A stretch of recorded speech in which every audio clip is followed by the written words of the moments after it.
afraid there is not enough. We are afraid that we are going to run out of stuff. So we go explore space to find another planet. We explore, the deep ocean to see if there's more minerals we can extract out of there. We're always in this exploitation process.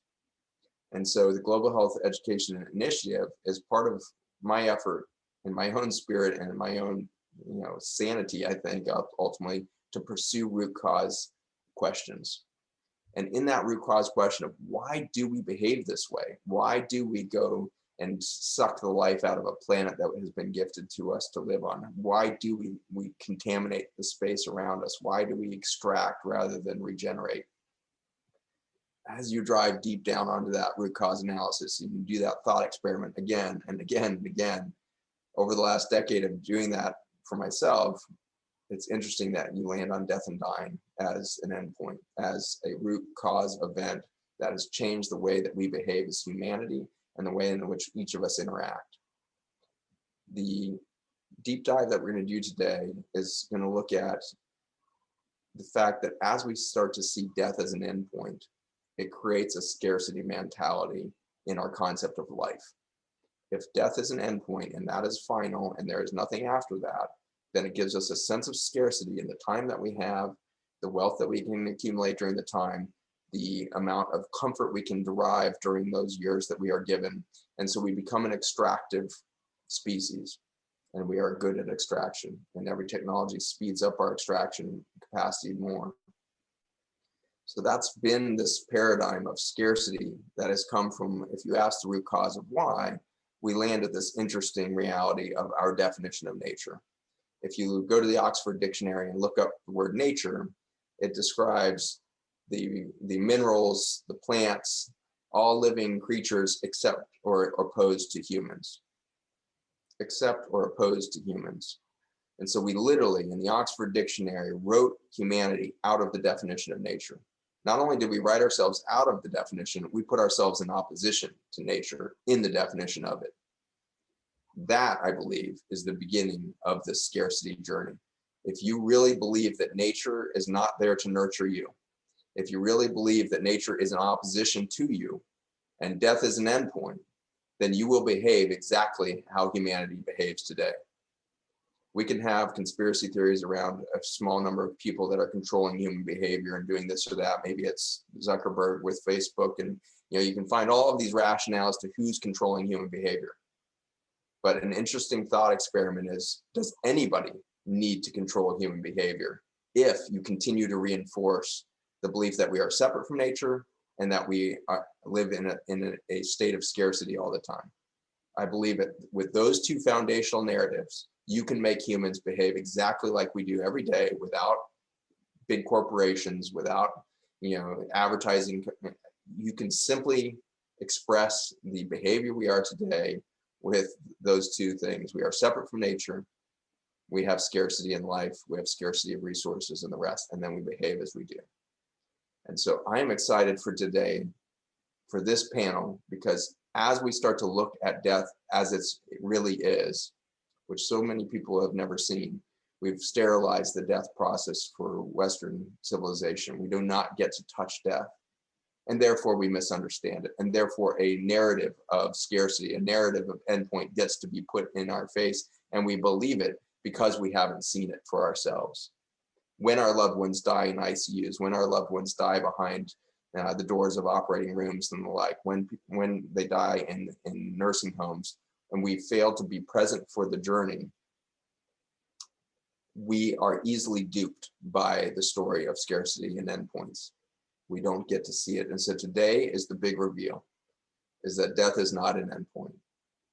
And deeper than that, life is not limited to your biologic experience. And so we're going to dive in with our panel today into how we're going to get to this new realization of who we are, what we're here to do. And I believe that with this information, you guys will have an opportunity to go and sit at the dinner table tonight with your loved ones, perhaps reach out and touch a family member that you haven't talked to recently that is aging, that is alone, that is isolated, and touch that person.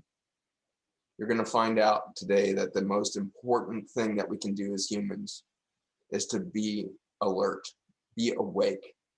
And I hope this is a big shake today to wake you up, to wake us up as humanity, and to plug us back into something beautiful, beautiful, which is life itself. And it is expressed oddly in its fullest potential at the moment of death so often. I spent some years as a hospice director, and in that time, I had the most humbling of experiences over and over again at bedsides of our elders who are dying at incredible ages. But the most extreme lessons came to me through the children that died under my care.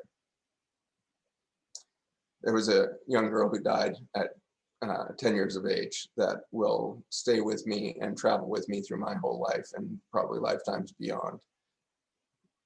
She faced death with no fear, with such clarity of why she was here. She never felt a victim in her long journey with cancer. She never expressed any why me that I hear so often from the adults in my clinics and everything else.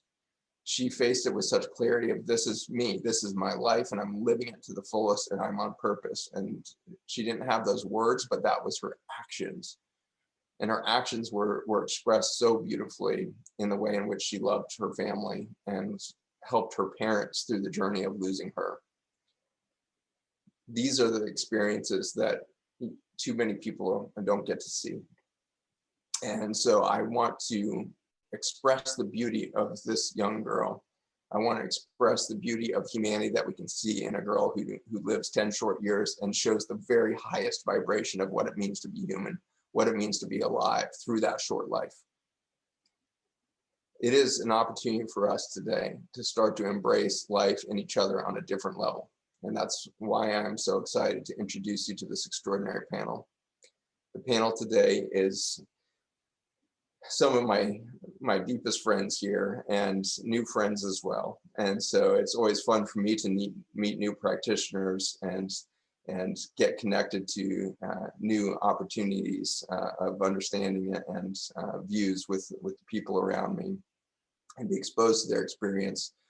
I'm going to briefly just state their areas of expertise, and then I'm going to have the opportunity to open up with them in an interview style with them for each of you to get to know them and hear from them. I'm going to start with Guy Danielson. Guy has been a neurosurgeon. Since the beginning of his medical practice, he practiced neurosurgery for 49 years in the operating room, which is an extraordinary number in and of itself, especially when you look at him and think, well, he doesn't look a day over 40. How did that work? But this guy is one of my great mentors and one of my most cherished friends. And Guy, in completing his neurosurgery tenure, worked with his wife, Sherry, to launch the incredible clinic there in Tyler, Texas, which is the integrative health center there that has brought such hope to their community. And to see this surgeon reinvent his whole philosophy in the latter stages of a career reminds us that rebirth can happen at any age, at every stage of life. And I'm excited for you to learn and experience Guy Danielson. We also have with us Peter Cummings, who we'll go to next. Peter, you guys have met in our previous global health education events, triple board certified neuropathologist, as mentioned before. And Peter's going to take us not only just a journey of neuropathology and seeing the brain through a different lens, perhaps, but of his own journey and his own experience with death and looking at that more broadly. And then I am very excited to introduce you to two colleagues that I believe represent a field that very few of you have been touched by, and that's death doulas here, both trained in this area of death doula. And many of you may have heard of doulas in relationship to the birth process, and many of you perhaps use doulas in conjunction with a team of midwives or hospital staff in birthing babies. Death doula is a specialty that helps just as they would in the birth process, to help somebody in the journey towards the labor towards that birth, the actual dying process, the rebirthing process, and then staying with the family and the body after death to help finish that journey gracefully. And so I'm excited for all of you that don't know about this field of death doulas to be exposed to it.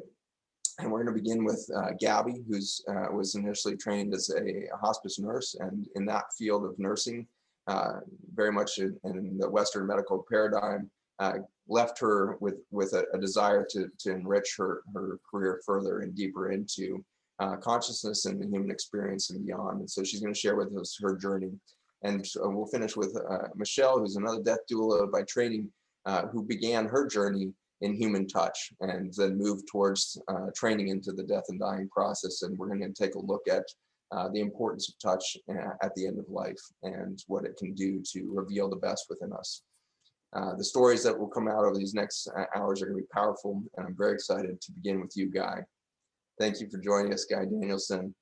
We're going to try to spotlight you here as we talk, but I'm very excited to have you here with us. Would be honored if you would just give us a little bit of a sense of the awe that you have been inspired to through your career of being with countless patients over a 49-year career, where you are meeting people very often in the biggest crisis state of their lives. Their brain has a tumor, their brain has a bleed, they've been traumatized in the brain through an accident or some other horrific event, and you're meeting them in that moment. If you could just start us with, what does it feel like to be a physician that spends every day at the tipping point of life for your patients?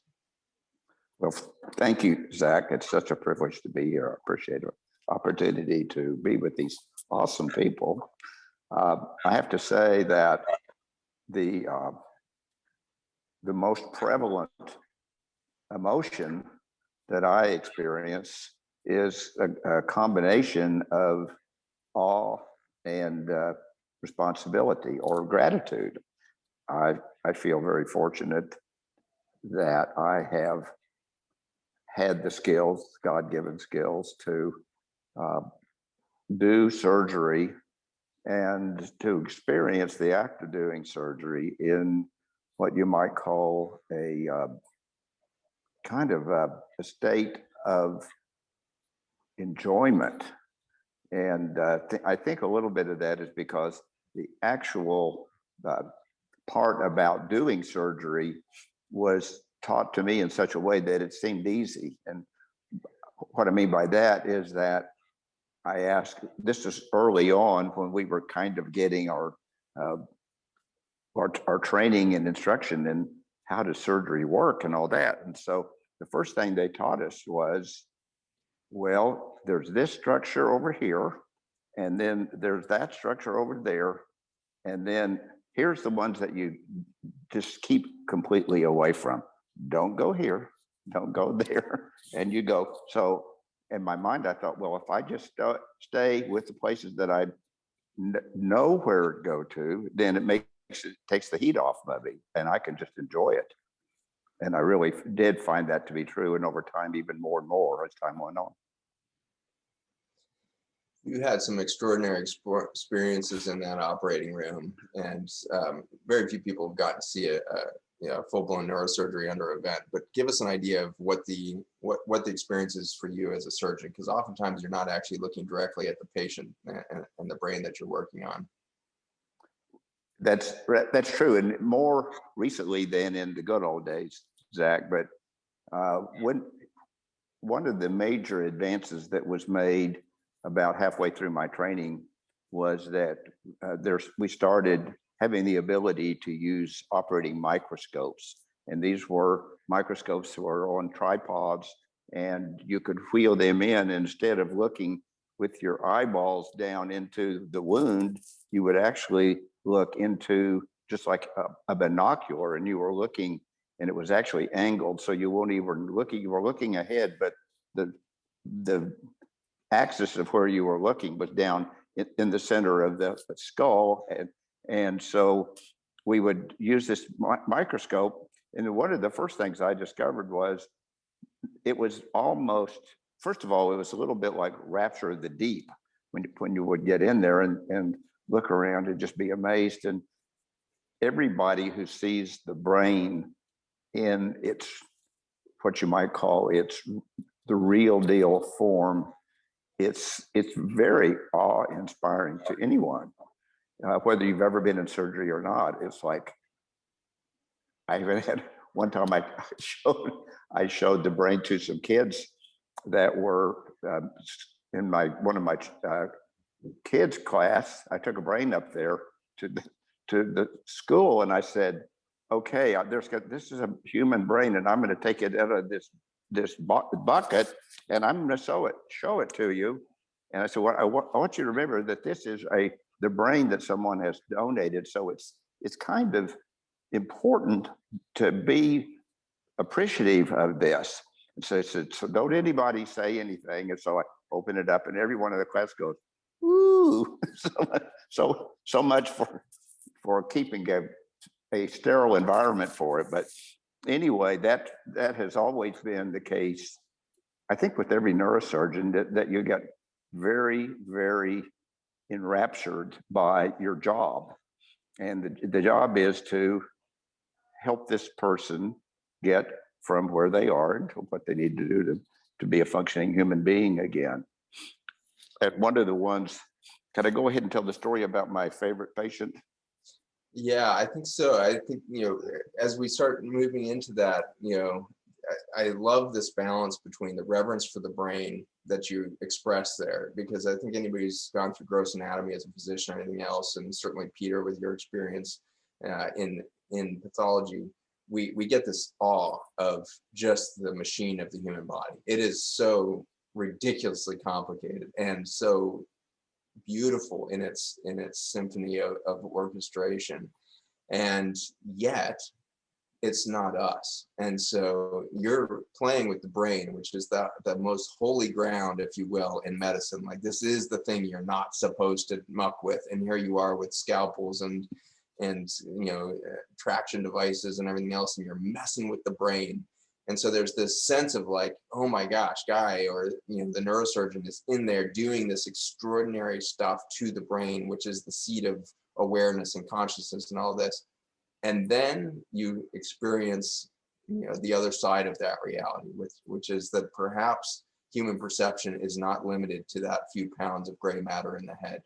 And so this is definitely where I'm excited to go with you today, which is, as you start to deal with patients whose brains are not functioning at that moment, so traumatized they cannot have an experience.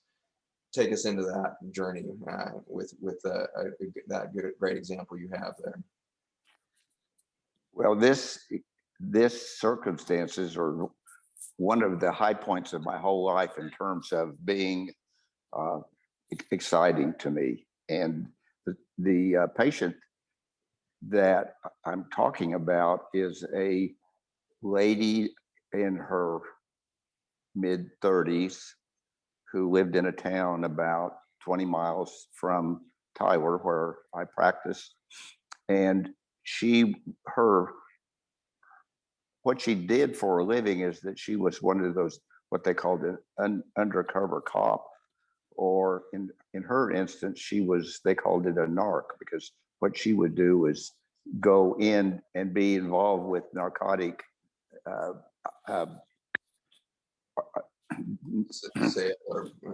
movement of drugs. It was negotiations or exchanges. And so she was in one of those, and they realized that she was working for the police, and she ended up having 7 different gunshot wounds in her skull. There were from the top, from the bottom, from the side. She was bleeding profusely, and the nurses called me in and said, "You've got to come up to the ER because this lady is probably going to bleed to death before you get here." But I did get there in time, and it was a nightmare because she was completely comatose. She wasn't moving. They were having to breathe for her. And I'm like looking at x-rays, and there's 7 bullets lodged in various parts of her brain, and every one of them, and there was an entry wound for each one of those, and they were in no particular place in relationship to where the bullets are. So it was obviously that all of these bullets had gone through the major parts of the brain independently of each other, and they were all in the head. And I knew she was bleeding, and so there wasn't anything to do but to take her to surgery, which we did right away. And the surgery really did go well, because by the time we got in there, the bleeding had stopped, and all I really had to do is make sure that there wasn't any big fragments of bone down inside the brain, and more or less just tidy it all up. I had to sew up each one of the holes and just to, kind of make it all good again. And it went real well, surprisingly. And so she went to the recovery room, and I watched her in the hospital for about 2 weeks, which is about average. And during that time, she was starting to get better. And that was much really a surprise to me, because I don't think anybody, the other doctors, anybody thought that she was going to get better, but she finally did. And over the course of a few more weeks, she just got better and better. And so she ended up going home, and I lost track of her, really, out of sight, out of mind type thing. But she did come in for an appointment about a month or 6 weeks after surgery, and she walked in and very chipper, and she goes, "Hi, Dr. D." And I just like, oh my gosh, I can't believe it. And she said, "Well, if you can't believe it, then neither can I." And I started asking her questions about how she was feeling and what her life was like. And she was saying, well, she really had very nearly recovered, and she was even thinking about trying to go back to work. And so it wasn't a long conversation. But at the end of it, she goes, "Hey, I want to tell you something. I want to ask you a question." And I said, "What about?" She goes, "Do you know that while you were doing surgery on me, on my head, I wasn't even in my head. I was up on the ceiling, up in the corner of the room." And she pointed up, and she goes, "I was right up in the corner of that room, and I was sitting on a little perch and looking down on you, and I could see you, and I could see the patient. I could see all the nurses. I could see the anesthesiologist and everybody there." And I'm like, "What?" and she said, I said, "Well, what did you hear?" And she goes, "Well, I heard a lot. I could hear the music going on." And I said, "Well, like, what do you mean you can hear the music?" And she said, like, "Well, you were listening to a song that's about Saturday night and the moon is out. We're going to go on over to the Twist and Shout." And that, of course, that's a song that we used in the OR all the time. So that baffled me no end. And then she said, "And yeah, you were talking to the doctors, and all the nurses were going, as time went on, they said, 'Is she going to make it? Is she going to make it?'" And I said, I said, "You heard me say I'm not, am I going to make it?" She asked me what she told me. I'm getting kind of confused here. She told me that she heard me tell the nurses that she wasn't going to make it. And then she basically told me about several other things that had gone on during the surgery that made me know beyond a shadow of a doubt that we were down doing surgery on her, but the her was up there in the corner of the room. It's pretty awesome. I think it's the most awesome thing that I've ever heard in so many ways, in that she remembers the song months later. She remembered, and as I recall, she remembers the color of your surgical cap, which was an unusual surgical cap that you liked wearing in the operating room. She remembered such vivid details at the moment that her brain was scrambled with 7 bullets hemorrhaging, and there was no potential for biologic function to be happening. There was no way that she was hearing with her ears, seeing with her eyes, and yet she was in full conscious experience, full sensory experience of her life. And so it's stories like this that I think cannot be passed off as a miracle, or that's just maybe a fluke, or whatever ways that we pass these off as physicians, scientists, and the rest. We need to stop doing that. We need to ground into these moments, and we need to pay attention to the fact that this woman was in a state of security. She actually, knew that she was okay outside of her brain. during that time. And she heard you profess that she wasn't going to make it, but she knew that she was completely present and intact and present with her body and was making it. And so these are the things that I think are so intriguing. And beyond that, you know, we can also recognize some of the deeper miracles that happen often around these events that we call miracles, or we call such and such, you know, anomalies of human consciousness or whatever it is that when we tend to be witness to those, it's not our hands that do the work. And that's one of my favorite things about your description of being in the operating room often, is you were looking at your own hands through that microscope. And what was your experience seeing those hands? Well, I was like, the hands, first of all, when you first start doing it, you're just aware of looking through the microscope and doing the surgery. But as just after a little bit of time, I would look down there and I would realize that I was watching these hands moving and doing all these deliberate maneuvers, but I had no awareness that it was actually my hands that were doing it. I was like a spectator going, ooh, that guy's pretty good. But it was really, it was a disassociation from what was really going on. And it was also extremely empowering, because at the same time I was reminded that I'm really never doing the surgery by myself. That's it right there. I think that's it. And so as you all are listening to Guy here, I want you to think about this possibility that in a moment where your brain is scrambled, whether it be from stress, lack of sleep, too many coffees, whatever it stresses your brain today, when you're in that state, there is a consciousness, there is an access to consciousness that is independent of that tortured brain, of that exhausted brain, of that stressed brain. There is a consciousness that is much greater than your human experience that can be witness to your life and express itself through your life. And in the same time that we imagine that woman doing that, we imagine Guy Danielson in the operating room, letting go of his hands, surrendering his hands to a greater intelligence, to a greater and deeper experience connected as a practitioner.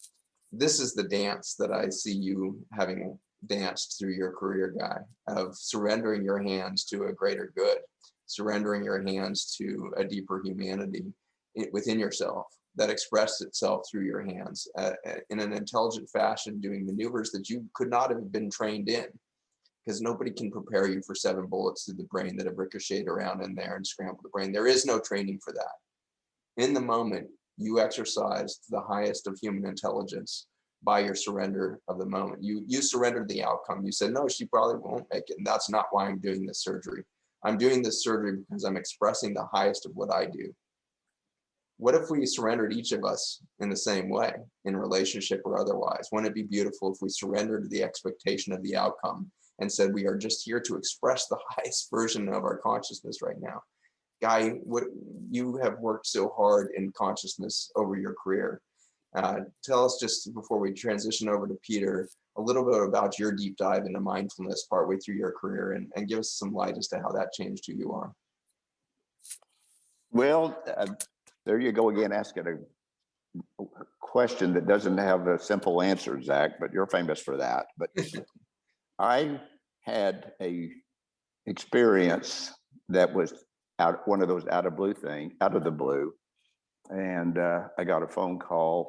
I happened to be on vacation over in London, and I got a phone call from a neurosurgeon in Oklahoma City, which is where I had trained.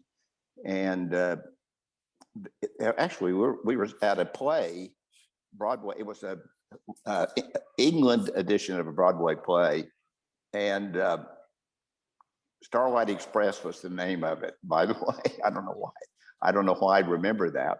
But the announcer came to the speaker at the intermission and said, we have an emergency call for Dr. Danielson. And I got up and went to the phone and I called it, and it was a real good friend of mine who's a neurosurgeon in Oklahoma City. And he said, Jack's had a ruptured aneurysm, and I need you've got to talk to his wife. And I said, well, I'm in I'm in London. And he goes, I don't care. You got to talk to her. And so I got her on the phone. It turned out that Jack had told his wife that if anything ever happened to him that required a neurosurgeon, that it said, don't let anybody else touch me besides Guy, which of course was kind of silly. But my dear friend says, well, will you tell his wife, please, for me, that he's in good hands, which I did. And then we got back. Then the next job was just to get back to the States, and we did that. And unfortunately, by that time, Jack had passed away. But that was literally a wake-up call for me, because I was like, oh my gosh, my best friend just died of old age. And I started the next day, I was shopping literally the next day, I was in Dallas at a bookstore, and I was just thumbing through the different books. It was one of those big stores, but way before as big as they are right now. But anyway, there was this book, and I just looked at it, and I literally just pulled it out. I guess you could say the book pulled me in, or I pulled the book out, but it was kind of a sharing of the motion. And I looked at it, and it was a book that was called Space Time and Medicine by a very brilliant doctor who happens to still be one of my best friends. I didn't even know who he was then, but his name was Larry Dossey. And if you Google him, you'll find that he has written a dozen books on the psychology and the mystical part of the power of prayer and all of that. And I got sucked into that so much, I started meditating, which I still continue to now. And I've taught classes, and we have a Buddhist meditation program in Austin that we went down to all the time, and we still are together. We do it now. We Zoom instead of going to Austin, but it's been literally changed my life in every way, all for the better. And I have a much more of a deeply intense relationship with God, and I just see basically it made me feel like a little bitty nothing, which is quite a ways from where I thought I was before Jack died. But it is the best thing that ever happened to me, and I'm so grateful for it. And I'm grateful to be here. This is part of I feel like today is one of the most important days of my life in terms of being able to share this with you guys. Guy, it is such an honor to be with you. You live every day with that attitude that this is the most important day. That's been my experience of being your friend. Every time we get together, I feel like we're living another most important day of our lives together. And so thank you for having that spirit. Thank you for wearing your heart on your sleeve. Thank you for being a mentor and a friend and a hope to me in my life and to humanity. So thank you for being with us. Thank you for your diligent service in a long and illustrious career. And that continues today at the integrative clinics there in Tyler, Texas. Next, I'm bringing in Peter Cummings to bounce off of this topics that Guy has introduced for us. Peter, thank you for being with us over the months with the Global Health Initiative. Thank you for being a colleague to me and helping me vision and where we can go with this, and creating so much content for the public every month in our blogs and newsletters and everything else. We just so appreciate your leadership here. Peter Cummings is a neuropathologist, and in that I want him to introduce us as we spotlight him here on the Zoom. I would love to hear from you, Peter, as a neuropathologist, what is the experience that you have around the brain that we were just talking about, and take us through that lens of a neuropathologist there into that glorious and wondrous world that Guy described for us there. Hey, thanks, Zach. I'm so thankful to be doing this work with you, and so grateful to have the opportunity to interact with all of the wonderful people I've met through doing this. And I'm very appreciative for the opportunity. And I could listen to Guy talk all day. I can't wait to get to Gabby and Michelle and listen to that. This is great. For me, this is one of my favorite topics, and to be able to spend my afternoon talking about this and listening to it is an incredible treat. You know, I'm not just a neuropathologist, I'm a forensic pathologist, so that puts me in a whole another area of experience with death, and that I've had, you know, the opportunity to knock on people's doors and say, I'm really sorry, your loved one has died, and I've had to bring people down into the morgue to identify bodies. You know, things that come through a medical examiner's office are traditionally not pleasant events. They're usually violent or sudden. And they can be very traumatic experiences.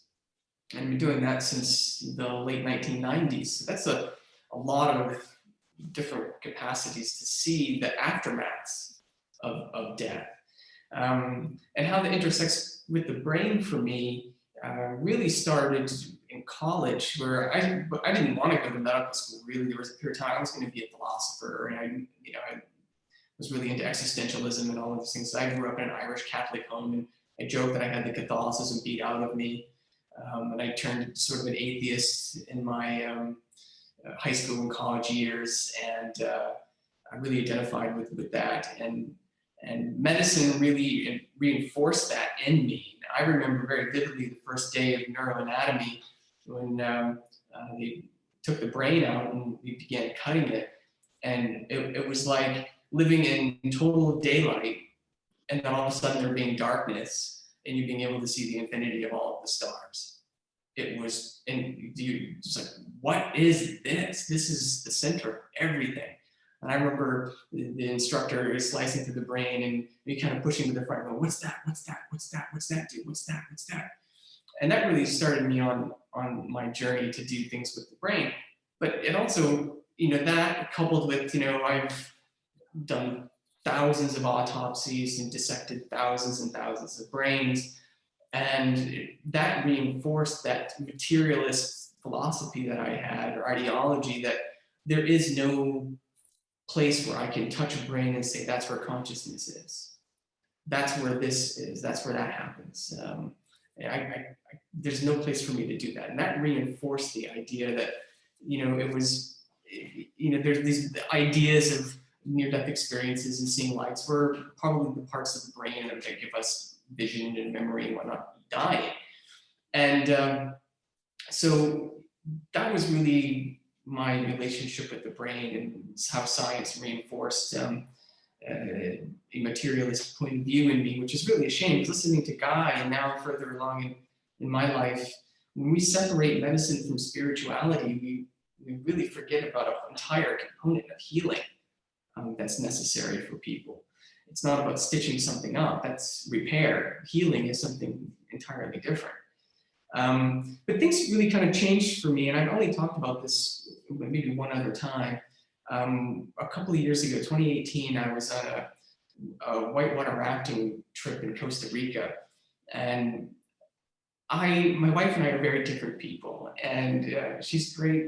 I heard Costa Rica, beach vacation, whitewater rafting. I'm thinking it's going to be a day here. I'm going to do some surfing, sitting on a beach with an umbrella drink, you know. But it was 2 weeks of Survivor, and that's her jam. She loves going on doing that stuff. And there were moments of absolute terror in this vacation. We had our 10-year-old son with us, and skip ahead to what happened was we were in some class 4 rapids, and we flipped, and I ended up going down the river.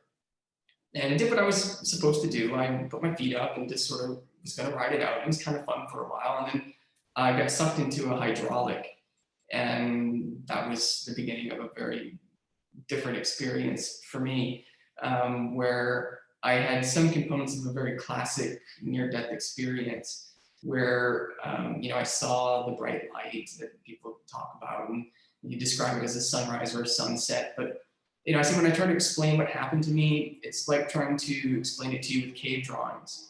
I don't have the vocabulary, my awareness, and my experience to be able to convey to you what happened. what I experience, because it's outside of what we can experience and stuck in our awareness. The time I know that I'm drowning, I'm thinking to myself, I'm drowning, I'm done, I'm dying, this is the end, this is not so bad.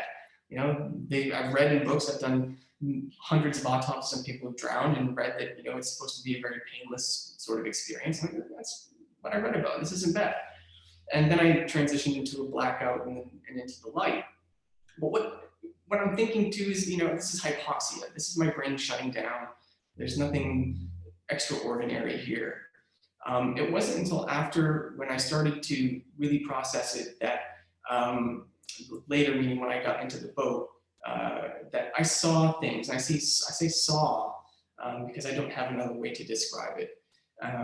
Things that I never should have been able to see. I saw my wife and son getting pulled into the boat and being rescued.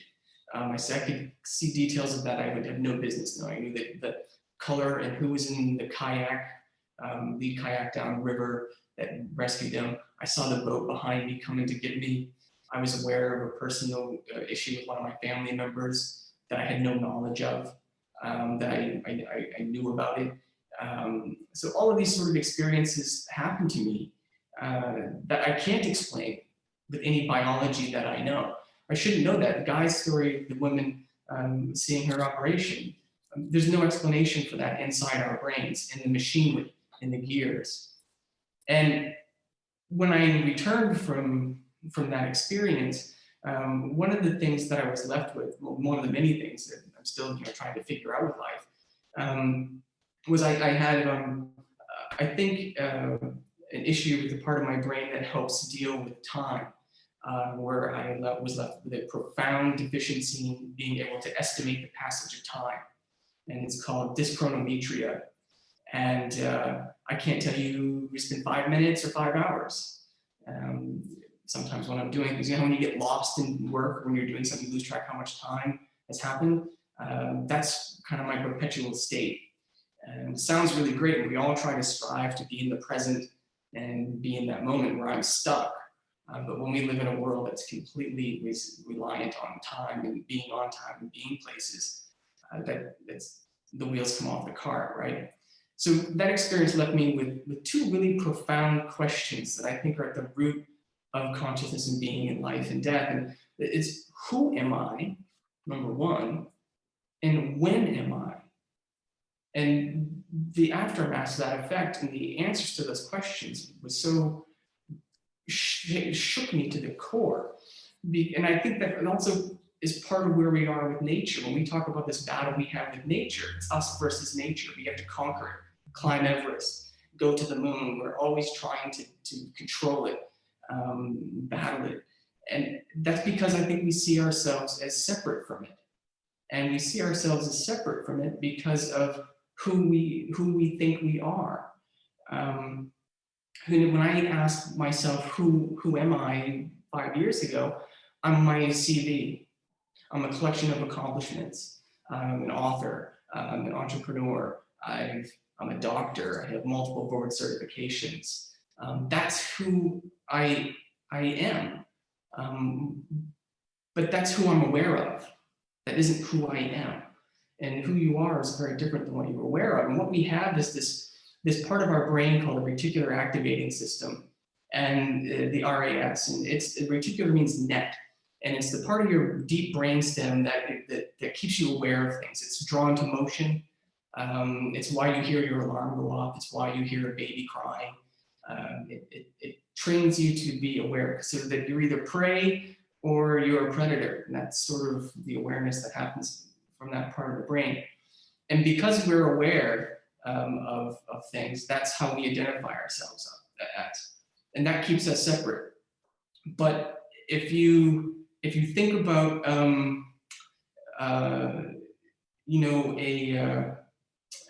guess it gives you an idea of this is and this is not. I am and I am not. And so when you think about who I was and definitions of myself from my CV and my accomplishments, my education, the terror of death is that's going to go away. That's not going to exist anymore. I'm not going to exist anymore. I'm going to be I am not. But that's not what happens, and that certainly wasn't my experience underwater. And it's sort of like if I take this, water bottle, and I say, this is and this is not. This wouldn't exist without the not, right? The space around it gives it its shape. This wouldn't exist without the not. So they're integral to each other. And life is like that. Your consciousness is like that. Your sub-awareness, I call it. Things you're not aware of, it's the background. Because we're drawn to figures that pop out at us. Like a magician, when they do a trick, it works because you're watching the hand, but the magic is happening where you're not paying attention to. The magic's in the background. And life is like that as well. And so when you have this idea of who you are and when you are, we draw attachments to events. And we have a past and we have a future. And we have emotional investments in both of those things. We have an event that passed that I don't want to leave. I want to hold on to that. I have something I'm really looking forward to in the future. I'm very invested in. The present is the only time we don't have an emotional investment. I'm not emotionally invested in here. I'm having a great time. I'm enjoying this, but I'm not attached to it. And it's those attachments that become the problem, because we put the importance out here in the periphery, in the past and in the future, but the value is here, right? So when you lose those attachments to the past and to the future, the value and importance come together in the moment that you're in. When you realize that the past, what it's done for me, being stuck without time, is it's made me realize that there is no future and there is no past. They're the same thing. It's like a steering wheel. Is the part going down bringing this part up, or is this part up bringing this part down? It's the same event. It's the same thing. And when you lose that attachment, that's the lesson of death, of letting go of those attachments. You can't take it with you, baby, right? When you let go of those attachments and you're in this moment and you're with the importance and value, ride that emotional wave. If it's a great day, ride it. If it's a bad day, you got to ride that wave, but don't hold on to it. Enjoy the moment. And last night we, after dinner, we had a very spontaneous Uno game breakout for about 2 hours, and it was awesome. We were laughing, and it was absolute chaos. It was so much fun, and I just treasured that moment then. And if I were trying to again tonight throw the Uno cards down and say let's do it again, I couldn't do it. Right? I couldn't replicate that. And you act with intent when I'm trying to make something happen. That's not how the natural universe works. The magic of death, the beauty of death, is learning how to let go and ride this cosmic wave and absorb all the beauty that's around you and try to give it back. And when you come to that understanding, and you're in an area of consciousness, and that's what is around us. When you lose who you are and when you are, and you're in that moment, you're as close to death as you'll ever be, because that's what it is, and that's the lesson that we're here to learn through death, is the ability to just be here. That's what I've learned. Like we could just put a pause on the whole lessons of life right there, and just go to sleep. Like we could all just dream on that one for a while, man. That was one pearl after another. Peter, you are a gift. Thank you so much for sharing that. I know that it's difficult. If you could just, I want to put a biologic framework on a beautiful non-biologic discourse there, which is, how long were you dead for? Sure. I had my Apple Watch on, and so I have a heart rate. At the time, because I'm a fitness fanatic, so I have every heart rate monitor you can imagine, right? So this one I was using at the time was a continuous heart rate monitor, so it measured like constant. It wasn't like the one that Apple Watch uses. It's every like 2 minutes, I think. I had 8 minutes without a heart rate, which is a significant amount of time to go without a heart rate for the brain. And what I think happens, Zach, and to get to the biology of it, I think it really comes down to this reticular activating system that we have, where it grips us so tight and it doesn't want to let go.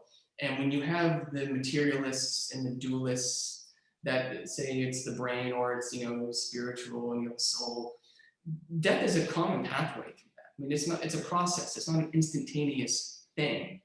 And as your brain's becoming hypoxic and more hypoxic and more hypoxic, if you do the experiment with ketamine or whatever they try to do, psychedelics or whatnot, trying to replicate some of these experiences, you can't get to the things that Guy was talking about or what I experienced. No one on a ketamine experiment has been able to have extra perception of things or saw events, current events, things that were happening, things they have no knowledge of. No one's been able to do that. And I think what happens when you're in that phase of going over the edge of into death, when the brain is shutting down, that reticular activating system opens up and gets a little leaky. And I think that allows you to peek into areas of the universe, into consciousness, because you're like what you said, this is so perfect. I use everything I've said, you can summarize in what you said at the beginning. See the world without your brain. It allows you to see the world without your brain. And because that reticular activator system is the barrier of our awareness into the things we're not aware, into the space that gives shape its form. I think that's a beautiful description. And I love that you bring the plant medicine and stuff like that in, and drugs that help us kind of challenge consciousness there. But I turn back to Guy's experience with his 20 plus years in meditation and TM and all this stuff, is that is the goal of meditation, and it's the capacity of meditation, I think, is to get us to where the drugs can't get us, is to let that reticular activating system let loose or shut down for a moment so that we can experience it. Because I do hear people coming out of deep meditation knowing things they shouldn't know, seeing things they couldn't see in a much more coherent fashion than they did on a psychedelic journey. And so it's mysterious to me that we have the ability to die to ourselves today. And that's a really interesting thing, that the access point to that is through silence and through shutting down your overwhelming sensory addictions to the music, to the light patterns on your Instagram feed or whatever it is. You're let go of all that, go into meditation, shut down your sensory system on the brain level, and let that reticular activating system let loose, and let the real reality be seen, let the real reality come in. And that's just such a beautiful journey. And I just have reverence for you, Peter, for the journey you've taken in these last couple of years. You've completely, I think, transitioned your career in many ways, and you've transitioned your worldview in so many profound ways. And I'm just so honored to have a glimpse of a brighter life for the death that you have experienced. And I just want to thank you for everybody and the tens of thousands of people that will hear that.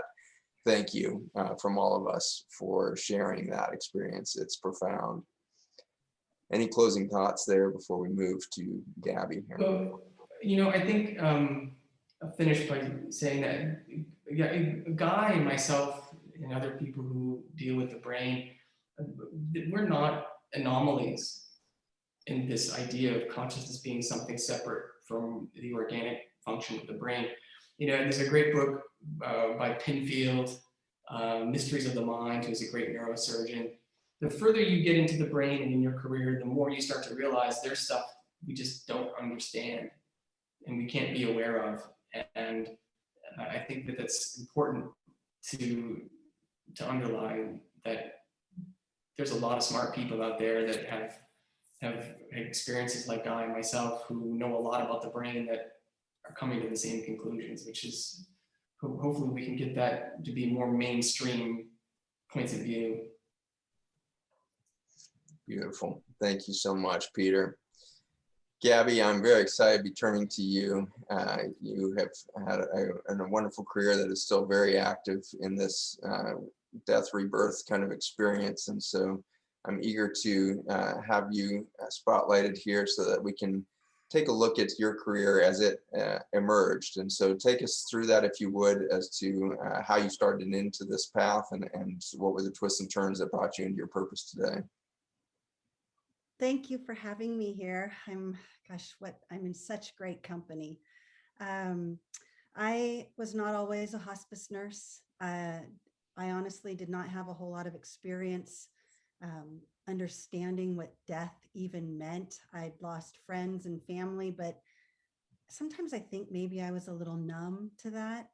And I was working in construction, real estate, and safety, completely opposite end of what I'm doing now. And I was laid off, and I had a friend who was dying, and his wife asked if I can help and be there for him. And of course I said yes. So I stayed with him for a few weeks until he passed away. And during this process, I watched a very strong man become a very weak man, losing his independence and fighting the whole way.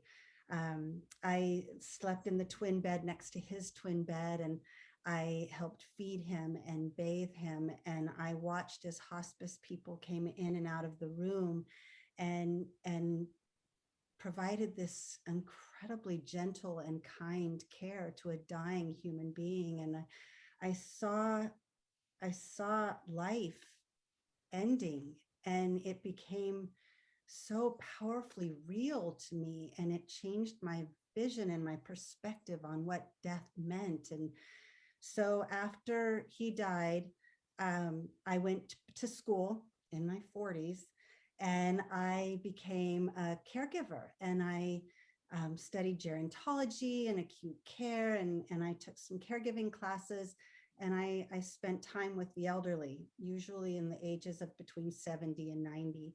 And I loved doing that. I ended up with two in particular. They were a couple, and I stayed with them.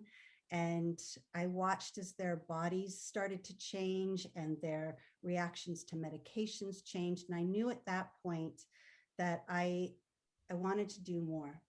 I wanted to know how I could help them go through their end of life process a little kinder. I saw all these medications they were taking that I just didn't feel were productive during their process, of which I really knew nothing about.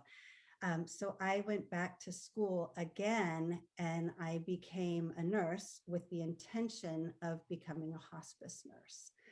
And I had no fear of death and dying, even though there were a lot of uncertainties for me and a lot of things I knew nothing about. But I was so full of intention to learn and grow and evolve in this field, and to understand what it meant to be with someone when they were dying. And I remember the gentleman of the couple when he died, and I had spent quite a bit of time with him. So I think that I could call him my friend. I remember them calling me and saying, "Gabby, he's died." And this overwhelming feeling of finality and loss filled me up. Even though I had experienced this before, many deaths, I never felt this. I walked into the room, I saw the family all there, and they pointed to the room where he was. I went into the room where his hospital bed was, and his hand was sort of hanging over the edge of the bed. And I immediately thought, no, it needs to be up close to him. So I took his hand and I put it in mine, and I got down on my knees and I just sat next to that bed, and I said goodbye. And I honored the place in my heart that he had. And I just held him for a minute, and I said goodbye. And I know he knows I was there. And it was so powerfully real for me. So after he died, I went to school. I finished nursing school, and I became a hospice nurse. And I started working as a hospice nurse. I remember my very first job, I ended up working for a facility where they did not treat people well. And they, human beings deserve kindness and compassion and respect. And it shouldn't be on a level of where they might be financially, or how well known they are, how big their family are, or how alone they are, or what they might be dying of. None of that should matter. And I found myself really uncomfortable with the way that they did not treat these human beings. And we had one hospice patient there, and I would sit with him, and I would read to him, and I got scolded twice for sitting with him. And one of the comments that they said to me was, "Gabby, he can't hear you." And I don't believe that. I think he heard everything. I think he knew I was there. I think he knew that I was reading to him, that I was honoring him as a human being, that I did not disrespect his energy in this life while he was still there. And I was so angry at them for not letting me sit with him. So I was incredibly unprofessional and I did not go back. And part of me felt guilty for that because I felt, oh my gosh, all of these patients, I really want to be with them. But I had to stay strong with what I believed. And so I left. I ended up working for the company that I'm with now. And I was in their hospice house for a couple years where we had 10 beds that were a constant. Oh my gosh, the stories I could tell, the different cultures, the faith, the families, big and small, the disconnect. And there was the dynamics, the different ways people die. And oh, I was just privy to the workings of a team, how important team is, and learning what that meant, which I had to learn what that meant. I was a little selfish. I wanted those patients to myself, and I had to open up the idea that I was not doing this alone. And I continued in this field. I'm still a hospice nurse. And I then went to school to become an end-of-life doula, mainly because I wanted to have a deeper appreciation for end of life. And I wanted to provide a kinder, more compassionate care towards people who were dying, but mostly I wanted to understand what that means. So I'll kind of leave it there if you have a question, Zach. Very good. I think that, there's,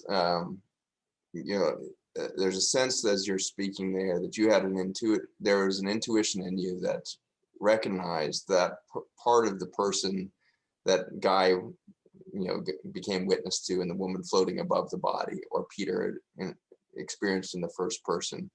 You were intuitively connecting long before you were nursing, when you were just, in this caretaking role here. It sounds like you were intuitively aware of that person that was greater than the brain, that was greater than the body. And so take us into that moment a little bit, and, in the death and dying process, but not so much at the moments where the breath stops and the heartbeat stops, not so much in the transition between the delirium that can happen to kind of the unconscious states, but more in that early phase where somebody is first introduced to the idea that they are going to die, that you have less than 6 months to live, and you're given that prognosis, and you suddenly are put on hospice, and palliative care teams are there, and you're suddenly coming face to face with death.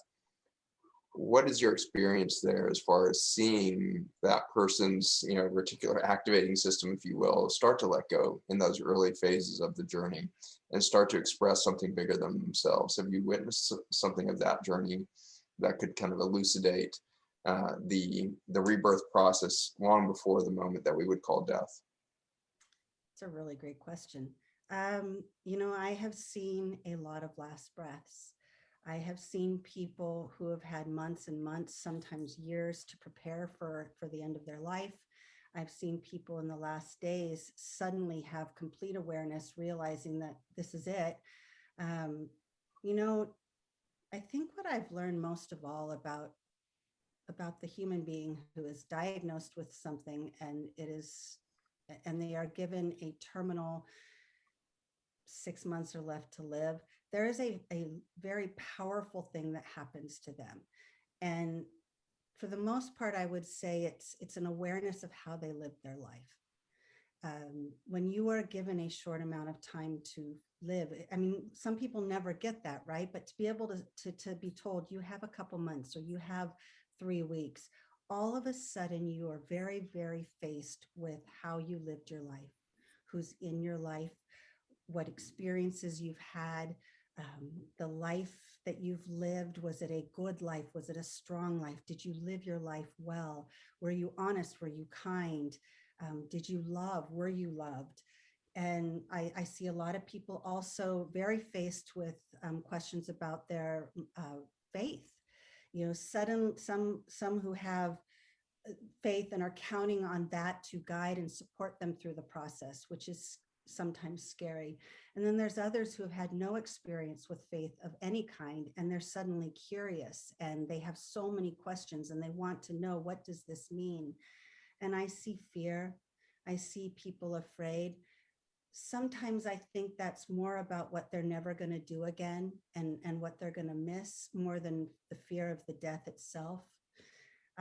I also see people say, okay, this is it. I had a patient who was so consciously aware of her death. And I remember sitting at the bedside with her, and she never wanted any medications. She did not want anything to take away from this experience. She was young, she was under 50, and she didn't want to die, but she accepted that this was how it was going to be. And so she kind of became one with it and really embraced every day with such intention. And on the day of her deathbed, when she was an hour or two away, I remember her kind of closing her eyes for moments and then waking up and looking around the room and seeing us there and smiling. It's just like, I'm going now. And then closing her eyes and then doing it again. And at one point she took my hand and she just squeezed it. And God, I just felt everything. I felt her letting go. I felt her going peacefully. I felt no fear. And I was so connected to the peacefulness and the ease that she was dying so gracefully. And it was powerful. I felt like I was invited into something incredibly private and intimate. And what a gift that was, and what an honor to be present for that.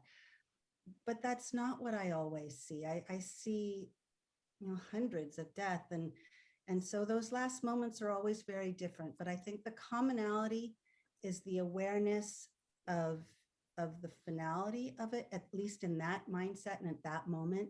And how powerful those last words are, and saying goodbye, and the realization that this is it.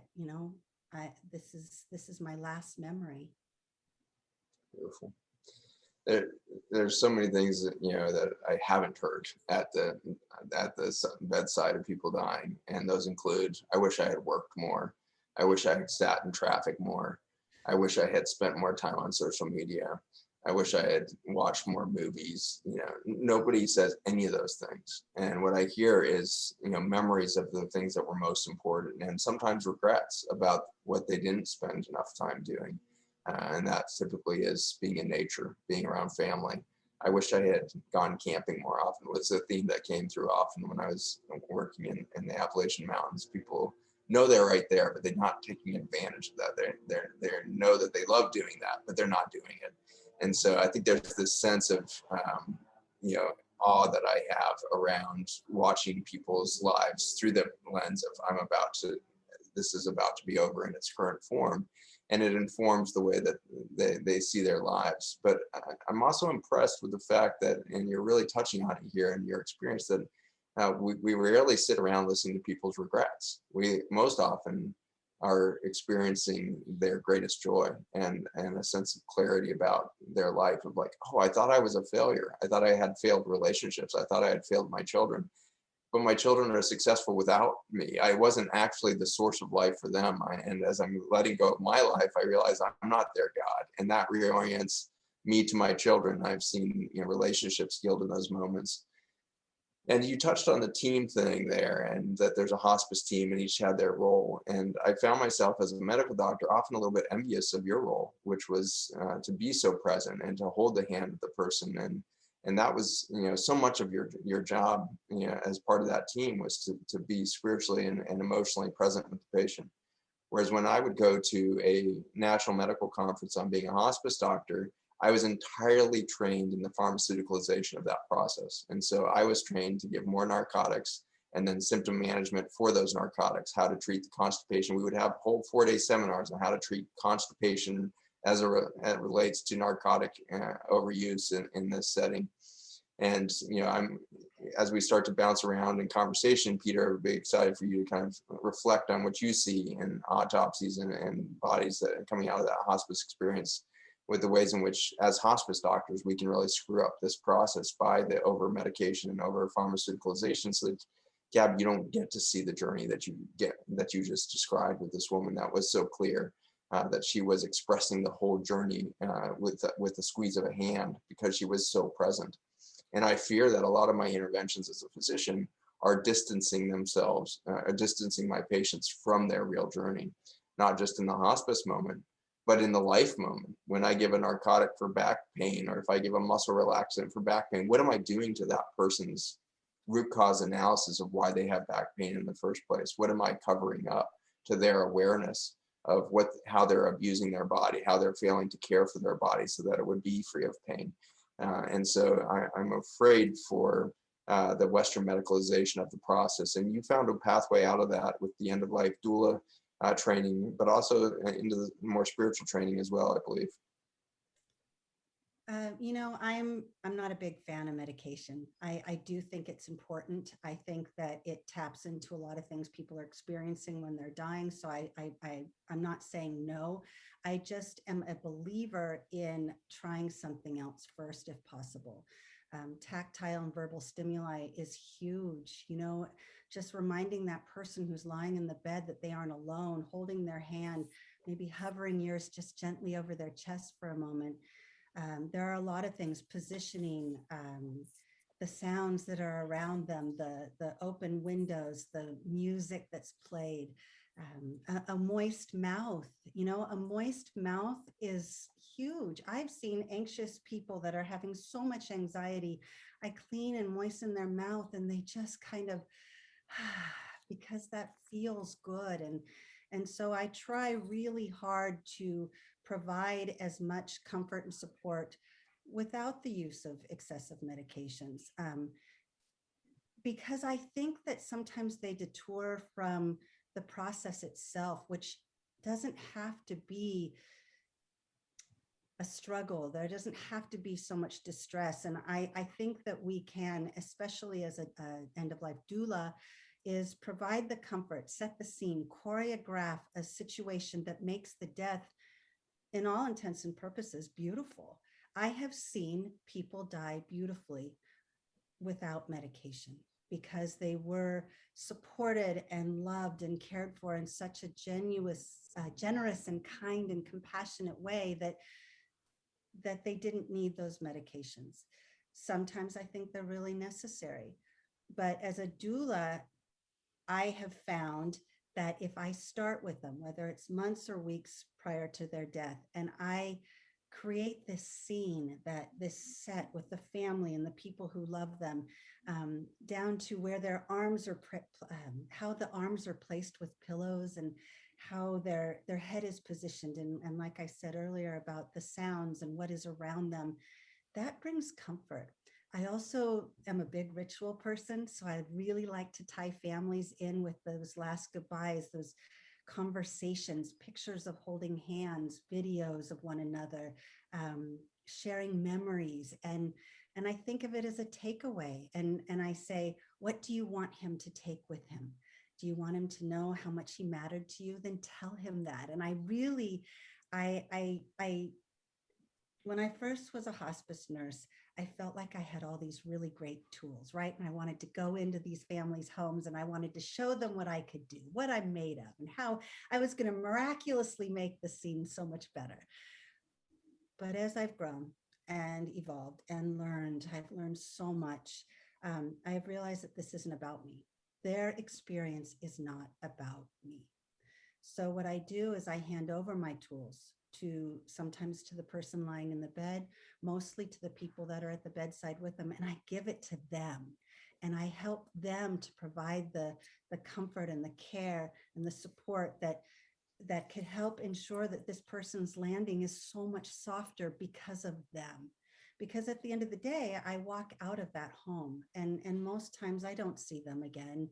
So what can I leave these families with? I can leave them with the knowledge in their heart that they provided some of the care that made things far more comfortable for them. And that's super important to me. So as a doula, I like to think I choreograph a beautiful, gentle death.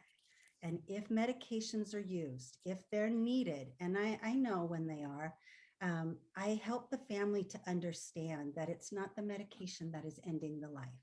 The medication is providing a sense of comfort that allows them to succumb into what they're already experiencing anyway, and that's okay.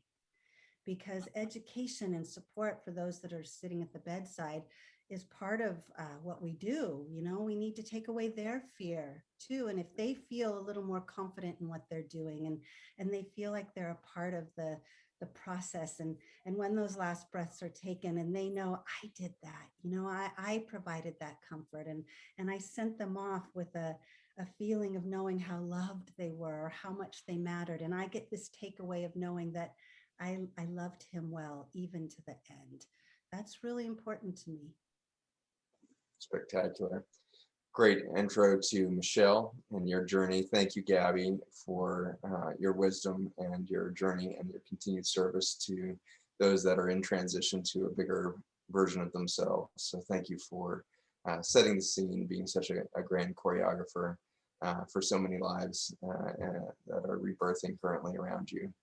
Michelle, Gabby touched on the power of touch there in that, and I believe that's where you began your career, was through that. So take us through your journey towards this current passion for the rebirth process and the death doula or the end of life doula experience, and catch us up on your life. Okay. So thank you, Zach, for having us all here and all the panelists, and thank you to all the people that are here listening. So I attended massage school in 2004-05 because I think the body is absolutely fascinating, and touch is so incredibly important. If we don't have enough of it as babies, we literally die. And as adults, our cells could actually break down where we're not absorbing proper nutrients. So I knew that touch is such an important part of our human connection. And I would observe, it was funny, I would be in public places and we'd bump into each other and say, "Oh, I'm so sorry." It's like, wow, why are we're apologizing for this touch. So I went to massage school and I had the great experience of volunteering at an elderly home, and I would massage their hands and their feet, and they absolutely loved it. And the stories that they shared about their lives, and then just the enjoyment that they felt from that simple touch, just their hands and feet, it was just so heart-filling. And so I continued on. I'm an avid learner. I went to Europa for psychology. I studied a lot of different healing arts after massage school. Hypnotherapy is one of the biggest ones that I engage in now in my business. And so what I was realizing is that, so besides touch being a missing component, I think, in our culture, and especially with death, that I wanted to bring that forth and engage more of that. And I had, in my 20s, I was afraid of death, like many of us are in our culture.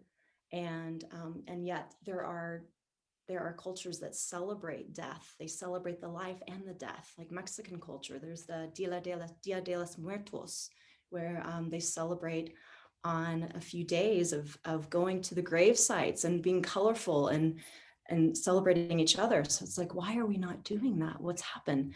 And I was with my grandmother. I was in my younger 30s, and she had Alzheimer's, and she was in an elderly home, and she had fallen and broken her jaw. And my mother had to make the very incredibly difficult decision to keep her alive while her jaw is wired shut with Alzheimer's, which that was her biggest fear, is losing her mind, or sedating her until she died. And so she thankfully chose the latter, because it would have been a very painful process for her to see her going through that. So I flew out to Reno. I was living in Colorado at the time, and that was the most beautiful experience, because my mom and I were in her room in this elderly home, and where they treated the people there so well. So I was able to have a positive experience with that. And for 4 days, 3 nights, we were in her room, and we were talking to her, and we were sharing stories, and we were laughing and crying. And then there were people coming in that worked at the homes sharing stories about their interactions with my grandmother. And hospice, oh my gosh, hospice was amazing. They helped us feel so comforted and would continuously remind us, because we are also in a state of fear of, wow, what's happening here too, of what the process is, what the things that we were going to see. So I remember my mom and we were watching a movie in her room, and I had this sense of, I think this is it. And I looked over at her, and her breathing was labored. And I said, okay, it's time. And I went over, and my mom did too. And we held her hand and held her hands, and we talked to her. And in that process, I had been reading the Tibetan Book of Living and Dying. And what Gabby was saying about hearing is so true. What I read in this book is that hearing is the last to go. And in this book, there are countless stories of people that would die right after their loved ones would say, you can go now. And so then that's why I kept talking to my grandmother.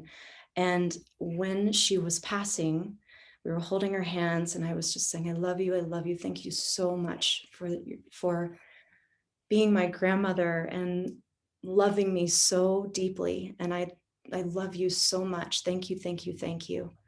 And I had a friend before her death say, in the Quaker tradition, they actually will tap the top of the head so that energy can go to the top of the head and exit out the crown up to the heavens. And so I did that when she was dying and taking her last breath. I was tapping her head, and she was heavily sedated, which, I mean, it was helpful for the pain, but I also did that too because I just felt inclined, and I was intuitively guided to do this. And the whole process, the whole experience was so memorable, and it opened a door to death, and how it's this full cycle, this full circle of life to death, and how we can actually have this incredible experience. And it's interchangeable, really. Like back when we were in communities, we would be there for births and be there for deaths and celebrate each other's lives. And of course we would mourn. And after her death, I realized, okay, this is something that's really big. It feels really big that I want to get into, because it didn't make sense to me in our culture how we would have funerals for people, and then it would be on the weekend, and then you'd have hors d'oeuvres after and talk about that person's life and mourn together. But then the next day, like Monday, or you would have to go back to work, and then you wouldn't be able to mourn and to actually let those tears flow. And I feel like this, in studying massage, I know that emotion and trauma gets caught in the tissues. And so we need those outlets, and we need them together. And then I had another experience with my stepfather, who had multiple sclerosis, and he was in the hospital for a week, and we were wanting to get him home so hospice could come and he could die in our home, in my mother's home. And unfortunately, he was very fragile and could not get there. So at that time, I'd flown in, and I was with my brother and sister and mom, and we were sharing stories and holding his hand. And there was one nurse on the wing. They were short-staffed, and there was no palliative care. And the nurse came in and administered morphine. And then, so of course, he went into that deep state, and then she left to deal with the other patients. And then after about 10 minutes, I can't remember how much time there was, his eyes popped open, and he was looking at us. And he looked like he was afraid, but I don't know how he was feeling, but we were afraid and we didn't know what was happening. And we called the nurse, and since it was short staffed, she couldn't come for a bit. And so we're scared, like, oh my gosh, we don't want him in pain. What do we do? So finally she comes and administers more morphine, and we're like, is this normal? So she's like, oh yeah. So it's it just happened the way that it happened. And then she had to leave again. And having that experience, and it took him about an hour actually to die, but having that experience contrasted with the experience with my grandmother was so drastically different. And after that, I knew, like, there has got to be another way to go into these places in the hospitals and to be able to hold people's hands and be able to comfort them and be of even have spiritual care, which is what I'm into, of being able to help with the fears that surface with those that are dying and the families that are there with them. And so that's why I went into end of life care. And I had an amazing friend who is a life coach who said, I think you need to be a death doula. And this was right after my stepfather's death. And I said, the death doula? I've never even heard of that. Of course, there's a birth doula, but a death doula, someone to escort another to death rather than birth. And so then that's when I did my training. And I wanted to tie in everything I'd been learning. And Zach and Gabby, you talk about the medications. And I had a friend that told me how, so she sees spirits, so she sees energy, and her mother had died and was heavily, heavily medicated. And she actually saw her spirit leave out of her, like her solar plexus, instead of out through these upper chakras or upper energy centers. And so it really caused me to think about, well, okay, if they're so heavily medicated, how can they have this full experience and then have a good death? And so I wanted to start using hypnotherapy as a way to help keep them calm, and use like essential oils and touch. And I could see how important this was. And then as I'm going through my training, I start meeting people, women that were coming up and saying, hey, they just were magnetized to me. And they said, I want to be a death doula. And so I was reaching a lot of red tape going through hospice organizations thinking, well, this is how I can promote my services. I didn't know how else to do it. And I was trying to do it by myself. And this is such a new experience, even though it's not, it's very old. But I realized, like, I really can see a cooperative of women and men who are doing this work together to have so much more of an expanded experience around death and doing past life regressions. I know, and I've had this experience too of having a close to death experience of being in a car accident, that there is so much more beyond this life. And we are infinite beings of energy. Our bodies, yes, they die, they disintegrate, they go into the earth, but our souls are eternal. And I've felt that, I've had that experience, and I've seen it with people that go through past life regressions and near-death experiences, like what Peter had and what Guy saw. It is infinite what we could actually plug into and access and remember. So I'll stop there, but this topic I'm really passionate about, and I'm so thankful that we're here today and having this conversation. Well, it's completely beautiful. I love everything you touch on there. The power of touch is something that all of you can start to think about as you're listening through this, and you're thinking of a friend or a loved one who's maybe been diagnosed or is moving towards a prognosis of end of life. If there's one thing you start to think about right now, I want you to think about the power of your hand in somebody else's hand. that is the best medicine on earth. Is these hands were so uniquely designed, the human hand so much different than any other creature on earth in so many ways. The monkeys perhaps sharing us the closest there with these opposable thumbs, yes, but the sensory intelligence of these hands and the lines that are held on those hands, made famous by the palm readers and everything else. The lines of your hands tell the story of your life. And when you grasp somebody else's hands, there's such vulnerability in that. There's such intimacy in that. And there's such an exchange of information that is nonverbal through that experience that is infinite in its own experience. So that's an intro for you guys to start to bounce reactions off each other. I want to hear what you guys are thinking as you listen to one another in this journey. So we'll jump to a view of the whole group together here, and we're going to get some reactions. So who wants to jump in first with some comments or reactions there? Thank you so much, Michelle, for that journey. I'll take a shot at it. Thank you, Guy. Jump in. Well, I've ever seen you be quiet for it. That was very impressive. You really held your tongue. it was not easy, my friend. I've been totally amazed, and the one thing is that I realized as I was listening to Gabby and Michelle and Peter that there is a tremendous amount of similarity in outlook on life and personality, and this goes of course along with you too, Zach. But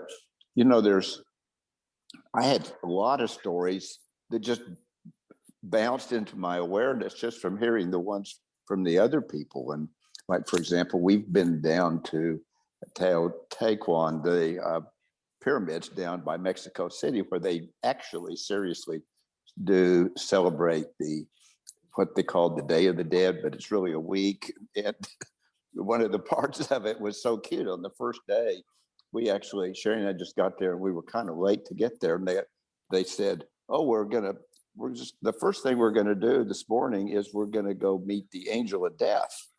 And I said, I need a little bit of I need a little more information.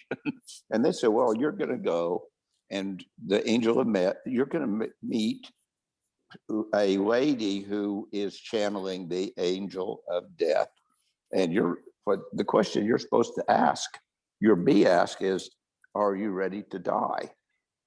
And just coming right off the bus, I'm thinking, not today, really. But it turned out this is such a powerful experience. And it's actually the second day of this 4-day experience down there. And the first time I went there, and it turned out to be that the lady that I knew, the angel of death, actually was somebody that I had already met. But that's not really, it was a symbolic angel of death. And she said, are you ready to die?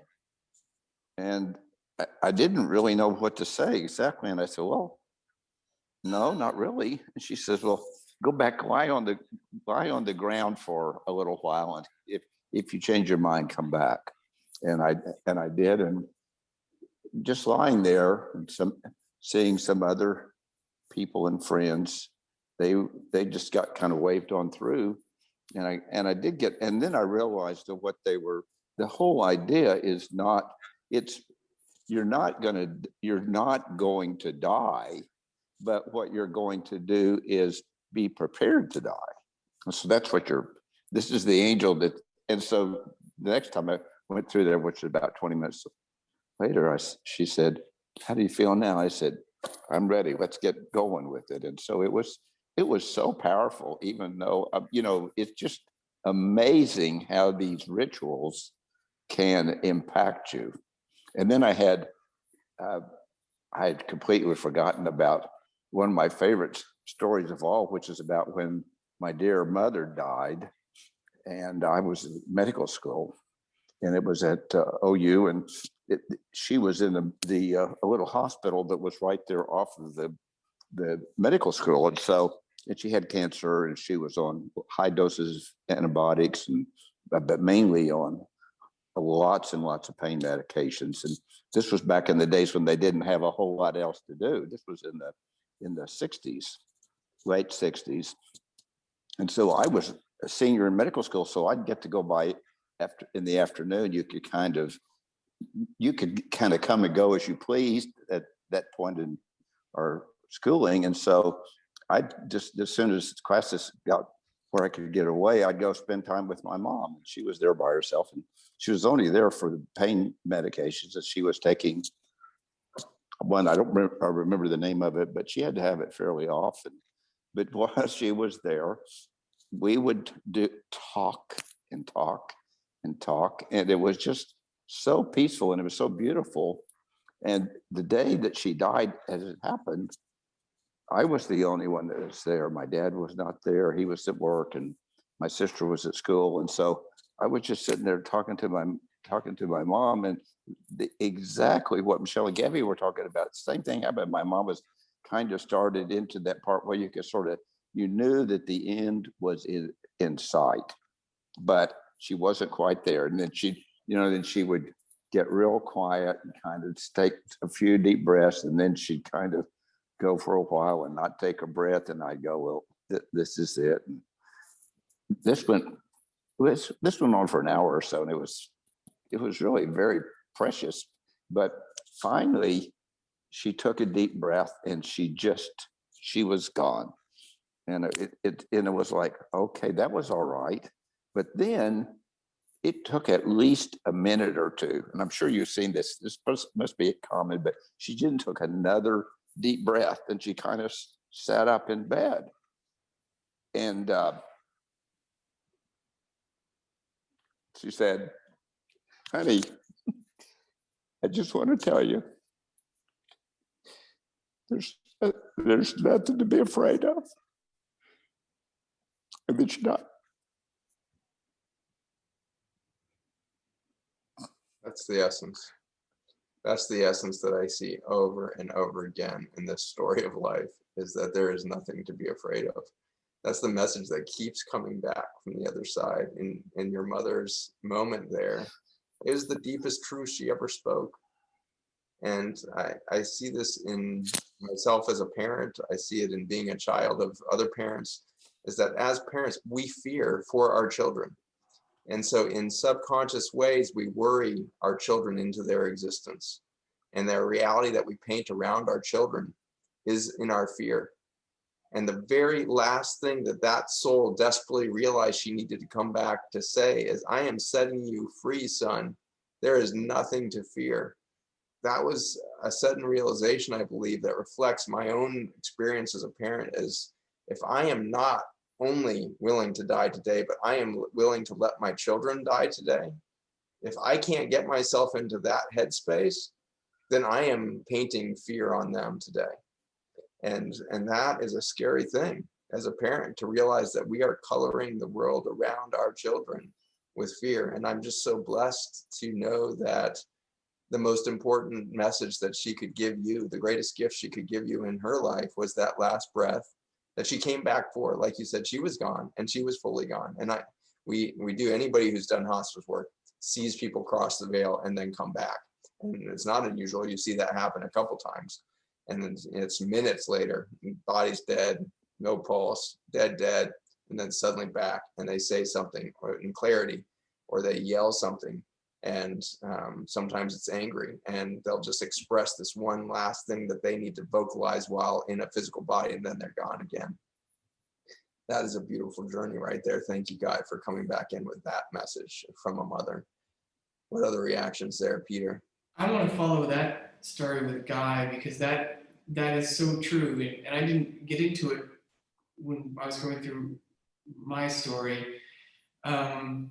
But prior to this experience, being so afraid to die, being so afraid to lose all that baggage I had brought with me and collected as what I identified myself as, prevented me from doing a lot of things. I didn't like to fly. I skipped vacations with family because I just didn't want to get on an airplane, because I'd worked on numerous plane crashes. There were so many things being so exposed to death in my work that I was afraid to do. And when I actually did die, the moment where I knew I didn't have a chance, transitioned very quickly into one of the most beautiful, incredible experiences of my existence, where I can use words like total acceptance, completely overcome with love. And I remember thinking, my family didn't need me anymore. And not in a bad way, but in a great way. My job here was done, and that I had given them everything I could, and that my love for them and their love for me was eternal, and I was now a part of that. And that was,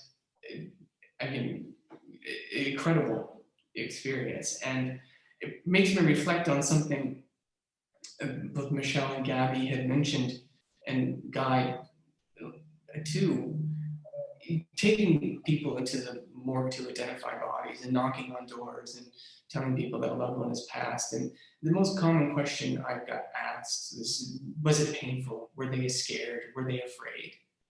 And I didn't know. The compassionate answer as a physician is no. It was sudden. They probably didn't even know what happened. And you help the grieving process in that regard. And I wish now I could go back to those people and be like, regardless of the circumstance, if it was a suicide or a homicide or an accident, they're separate from the trauma of the experience. When you separate, you are nothing but love. The pain that we experience is the attachment. And when you die, you lose the attachment and you become love. You become part of everything. And that was such a beautiful thing that I have no fear of dying anymore. I'm not going to rush it, but I'm really looking forward to it. I can't wait to get back there. I can't wait to go to be a part of eternity again. And I try to do that in my day by, somewhere, being stranded neurologically in the present. It helps me a little bit to be able to be dead every day. It helps me live my life with focus. And when we were going down the river, we were in this river, there was 2 days of whitewater rafting. We had 2 days of 20 plus miles of river to do. The second day, we got in the water, and my son said, "Look at that big butterfly next to our boat." And I said, "That's not a butterfly, it's a bird. That thing is way too big to be a butterfly." But it looked like a flashing piece of blue foil. And it was the guy says, "Oh, that's a blue morpho. That's a blue morpho butterfly." And it followed us the entire 28 miles of river. Everybody in the boat saw it. Everybody saw it. It wasn't a hallucination. It wasn't. And we called it angel Granny after my mother, who was looking over my son, who was terrified of this experience. Not only did we finish the whitewater rafting trip, but then we had to get out of the jungle by rappelling down 100 and 200 foot waterfalls. Right? I mean, this is survivor vacation, right? So my son's terrified of this. I'm probably not a great parent to bring him on this trip, but while he's afraid, the blue morpho is there. And everybody saw it. And it wasn't an imagination.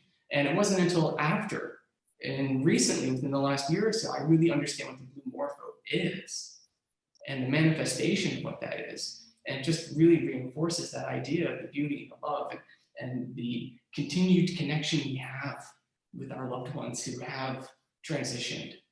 And they're not gone. We have the ability to interact with them still. And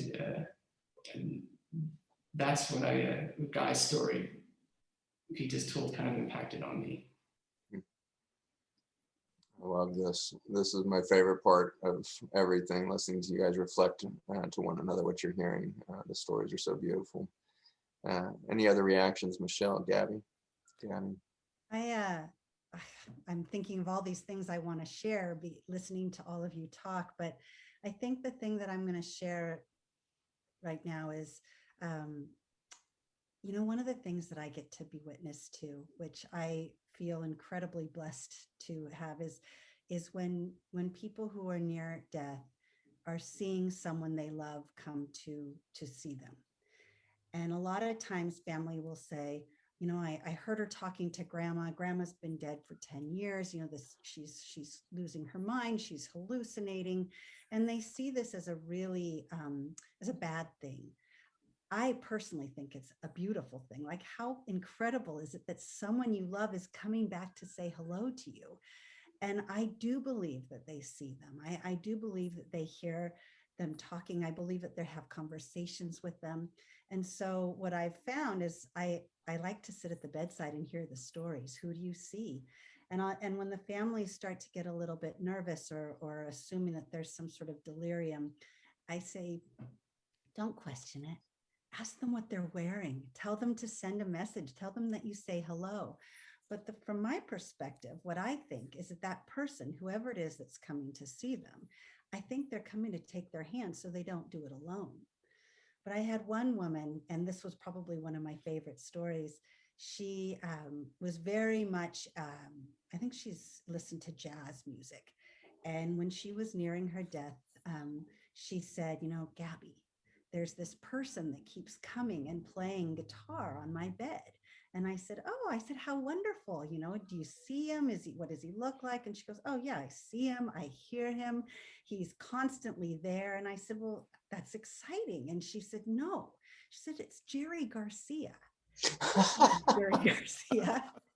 And I'm thinking, oh my gosh, when I die, please, Jerry or Tom Petty, but please come and see me. But I really truly believe that he did, because she was not a fan. Her music choice and interest was so far off. But she was, I was thinking to myself how fantastic this is. And she was annoyed because it wasn't her music choice. But I love the idea of Jerry or Tom, who would be my favorite, might be kind of wandering around saying, whose bed am I going to go to today? Like, I almost want to be that on that side. I'm not ready yet, but when it's my turn, I want to go and visit some people. And I love hearing these stories. I had a gentleman tell me his two dogs had passed away years before. And he said, Gabby, I know this is going to sound really strange, but I think my dogs are on the bed with me. And I said, well, tell me about it. And he said, they're both here.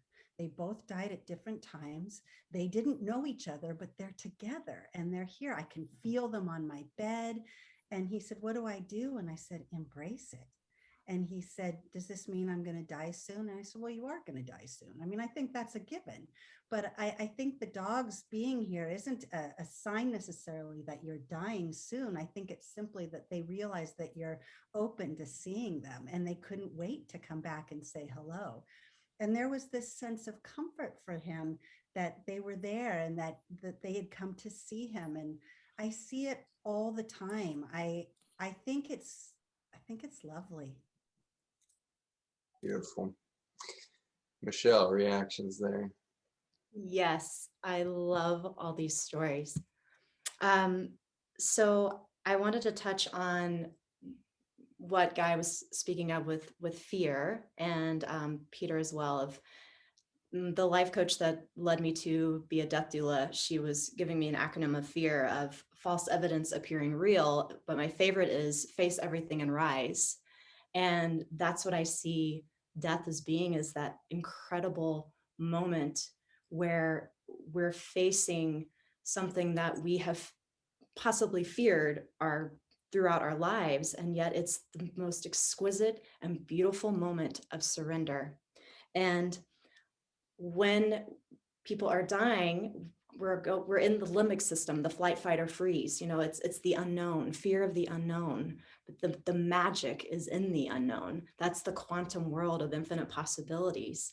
And I follow a shaman, Alberto Violdo, who talks about how when we're in our limbic system and stress is going through our bodies, it's hard to reach these places. We are materialists. We're living in more of a 3D reality. Yet the quantum is this expanded version of ourselves. And when people are dying and seeing past loved ones, or Jerry Garcia, or Tom Petty, but anyone that comes to their bedside, the idea is that this energy going from the limbic system goes into the neocortex, and that's where DMT is created. So that's, I don't want to butcher it, but it's a dimethyltryptamine, so DMT, to where we can have these expanded experiences. And people that experience this through plant medicines, we can do this through meditation. We can do this so the living and the dying process, as long as we get out of this 3D limbic system and we divert these neurons into this part of our brain to have more of these expanded experiences. And one story I heard, I just think it's so fascinating, is that there was, I read this in a book about a woman who, or I'm sorry, no, it was a man who was in a coma for several days, and then a friend would come see him, and over, and so finally, before the death, he actually got up, he shot up out of bed, and he said, "I need a beer," and then I want a beer and a burger, and I guess he loved beer and burgers. So the friend's like, "Oh, okay." So he actually gets in the car with him. They go get a beer and a burger. Then he goes back and he lays down, and then he dies. So, and then people that are seeing past loved ones, it's like, it's so fascinating what could happen with death when we go into these places of surrender and we're witnessing it. And it's nothing to be afraid of. And that's the thing with touch too, is that we could actually sit with someone and hold their hands and witness this beautiful experience that is unforgettable. And it opens up conversation and feeling and a whole dimension of understanding. And I just think it's really exciting. Thank you, Zach, for this opportunity to have these conversations. Thank you, Michelle. Thank you to all of you. We're going to take a few minutes. Peter, did you get a chance? I've been totally distracted by the beauty of all these stories to focus in, but have you had a chance to grab some questions for us from the audience? Yeah, I've been trying to answer a couple as I've been going through here too. So I'm kind of typing away and listening at the same time, trying to hit a few. I think we got most of the points, questions I saw. One thing I think that you asked, Zach, about toxicology and medicalization of death. And one of the things that I've seen in medical examiner world is the incredible levels of opiates in hospice care, which are levels far in excess of what you would see in a accidental overdose of an addict. Incredible levels of opiates, which bring the whole question to the importance of what Michelle and Gabby do, and other holistic type of adjunct things to help control, because we medicalize it, so we treat symptoms, we're curing it, we're disease-oriented minds. But what about the social aspects? What about the psychological aspects? What about the spiritual aspects? Again, repair versus healing. And that's why I think Gabby and Michelle are so important for what they do. But I think we hit a lot of the questions on here that people were asking as I scroll through. I think that the take home for me here as we head into the conclusion here is that as we back up away from these individual experiences that elucidate something about what it means to be a being. What does it mean? And Peter's incredibly poignant question there of who am I and when am I? Those two important questions that came out of that near-death experience, I think as we start to zoom in on these future events that are unfolding that are actually not in the future, they're actually right now, is that right now there is a death event happening on the planet, and it is much larger than humanity. The death event that is unfolding right now is a full extinction event. And so as we start to think about this future where we are experiencing death as a species and as a planet, we're going to see the opportunity for expansion in a new and different way. And So as we see the pharmaceuticalization that you're speaking of there, Peter, and the power of touch that Michelle and Gabby are witnessing every day in their practices, we have an opportunity to decide how to choreograph the death process on the planet right now. And the reason for this is not just so that we go into extinction well, but it's to keep open the possibility that we change direction. What I have seen many times in hospice, and many times in life, in fact, is in my medical practice, even outside of hospice, is that once given that terminal diagnosis that you are going to die in the next 6 months, we see that same prognosis being given to humanity now. We are 6 or 8 decades away from the last harvest on Earth with the abuse of the current chemical agricultural system globally, with the abuses of the oceans, the overfishing, the pollution, the toxification, the acidification of the oceans. This isn't death of humanity. This is death of a planet that we are witnessing. And the opportunity here is to do that hospice, miracle where you suddenly realize that this is the end, and you stop the medications that you were on, you stop your statin drugs and your blood pressure medicines. This is what we do as hospice doctors. The first thing you do is stop all of the chronic pharmaceuticals these people have been on.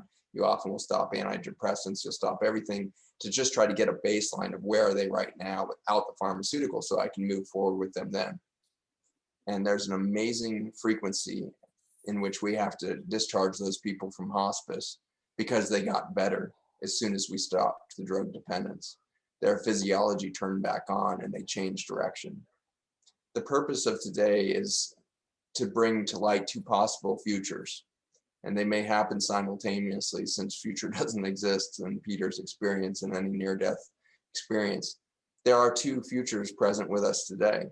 There's one where we wake up and we change direction radically as we disconnect from our pharmaceutical codependence that's expressed not just through our drugs, but also through our food system, the way in which we interact with fat, salt, and sugar combinations in our food to induce a level of comfort and drug opioid effect of our food itself can be in that space. If we wake up and we stop inducing the coma of our pharmaceuticalized, chemicalized food system, drug system, medical system, educational system, the fact that we're putting Ritalin and putting our children on speed to activate their reticular activating system, to activate their limbic system, to put them in the 3-dimensional space so that they can answer the right question or right answer on a multiple choice question. That's what we're doing to education. We are doing a death event, I think in the real sense, in the finality sense, to the creative process when we put a child on Ritalin so that they will answer our test correctly, so that they will sit still in a cardboard box that we call a school. This has to stop so that we can live this new potential, that we will wake up and we will change directions. We will rewrite humanity into the definition of nature, and we will stop the scarcity mentality and we'll start to live in an awareness of abundance, because we are called to live in a nature that provides abundantly. When we are fearful, the blue morpho comes, not because we deserve it in our 3-dimensional world, but because we deserve it in the 5 dimensions of our spirit. We are cared for at the soul level in a much more grandiose and deeper way of nurture than we are in the 3-dimensional world that our food would nurture us in, or the air would nurture us in. We are nurtured on the 5-dimensional, 17th dimensional, whatever quantum world you want to imagine. We are nourished there as much as we are in the 3D. We have this future ahead of us where we change direction and we write ourselves back into nature, and we are discharged from hospice, and we create a bright and powerful future. But the other future that sits present with us today is one in which we do march into extinction with 87 to 97% of life on Earth as we continue to acidify our oceans, toxify our planet, poison our air, water, and soil systems, as the nutrient density and the biophotonic energy within our food system collapses and we move towards this death event. If we go to that future conscious, we will express the beauty of who we are as a species. We don't need to wring our hands over that. We don't need to feel guilty for that. We don't need to be in fear of our own death as a species, but we better do it alert.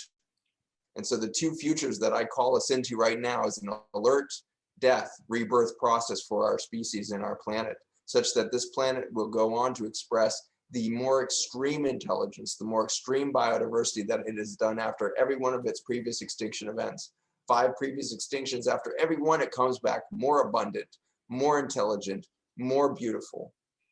That's the future that I want us to participate when we discharge from hospice and we engage and we become a co-creative force with that future. That's that future. The other future, I want to go through the crown chakra of humanity. I want our energy to go upwards, and I want us to expand, and I want us to participate in the higher intelligence of the life that comes after us. The dinosaurs became us. Their great extinction made room for the intelligence of us. Imagine the leap of our capacity for consciousness from dinosaur reptile brain to humanity. And now imagine that paradigm shifting event again. What life would follow us on this planet, gifted with water, soil, and air? What life would spring forth from the diversity of the virome, from the intelligence of the virome when we disappear?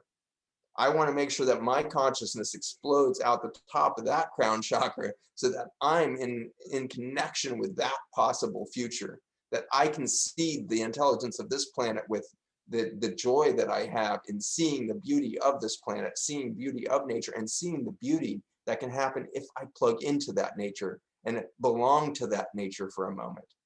And so that is the futures that we call in today. And as we do that, we should look past our species and see how other species die. And among these, I could tell you many stories that blow my mind, but among these that I hold most reverent is the tree. A recent study coming out of the microbiome and the fungal, the research around fungi and the whole mycelial network and everything else, recently did a genomic sequencing of a tree that had fallen 1 year previous in the woods. And what they found in this single log, one species of tree, I believe it was a birch tree if I remember right, probably wrong, but one species of tree, they genetically sequenced that log 1 year after its death on the floor of the forest, and it has now expressed 100,000 species in its body, in its death. One species has become 100,000 species living not in separation or to their own manifest destiny to take over the log. 100,000 sharing that space, sharing that life that was brought by the tree forward. And so this day, I hope that I am the kind of person that is ready to die at the highest vibration of myself today, so that I can either live another day tomorrow to express something more exquisite and more alert to the reality I live in, or to die by the choice of the universe, the planet, and the nature I live within, so that I would manifest 100,000 species out of my body that is buried in the soil, and that I would be in nature and integrated into it to leave the crown chakra to imbue my love, my connection to that love, which is only the experience of seeing her beauty. In seeing the beauty of that Mother Nature, it is my love that will explode. And it will be my love that will animate the life that will come after me, whether that be my children or the mushrooms that will grow out of my head in the ground a year from now. I will manifest beauty in my death and in my life. And so it is with great gratitude and a sense of reverence to each of you, Guy, Peter, Gabby, Michelle. Thank you for your presence here today. Thank you for the life-giving insights that you have provided us today. Thank you for the energy and heart that you put into every single patient you have touched, every single body that you have ministered to before, during, or after death. You have ministered to those bodies, each of you in different ways. I am honored that you are part of this human experience, and I am honored to call myself your friend and colleague, and I am just blessed that this community here with us today at the Global Health Education Summit is expressing this on a grand scale. We have had over some 17,000 of you signed up for today, and we're just so blessed to be around you. We're so blessed that you are taking forward these experiences, and we know that if we turned the cameras around and the microphones around on every one of you, so many of you would tell extraordinary stories of those that have died around you, your loved ones, those that have cared for you, those that you have shared life with. You would share of the beauty that you have participated in. And I am so, so grateful to each of you that have made this Global Health Initiative real. So as we look forward, if there's ways in which we can serve you, if you feel like you are in need of a bigger team around you, whether it be a loved one or a family member or a friend that is nearing a death process or moving towards that, reach out to us through the Global Health Initiative if you need to. But I would encourage you to start to build the team, start to choreograph that version of your transitions that you would see, the two futures that sit in front of you, the rebirth in this body and the rebirth outside of this body. Prepare to choreograph that for your loved ones, for yourself. Sit down tonight at the dinner table and talk about your memories of those that have passed so that your children can hear your memories of your grandmother, of your great-grandmother when she passed. Remind your children that these things have happened and it was beautiful. Free them of the fear so that they can live a more vibrant and real and connected life in this pattern here.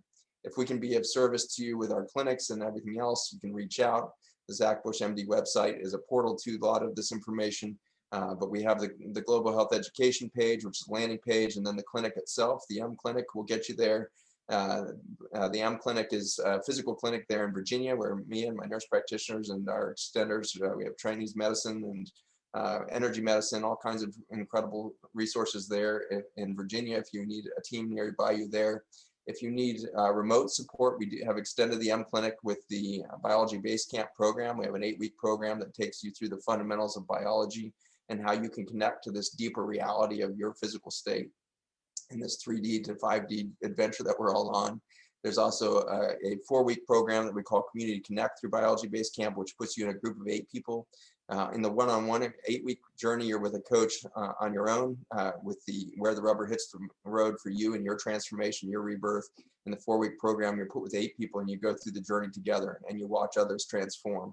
Because my goal is that we start to live life in the same way that we would want to die. We want to do it connected. We want to do it alert. We want to be aware. And Biology Base Camp is about bringing you into that awareness of what it means to be alive and how you start to support that fundamental of this experience of being in the body. So thank you for your support. Without you, the Global Health Education Initiative would not happen. This has been an entirely grassroots effort. You guys have given through the GoFundMe site to the Global Health Education Forum, and we have had so many extraordinary experiences with you.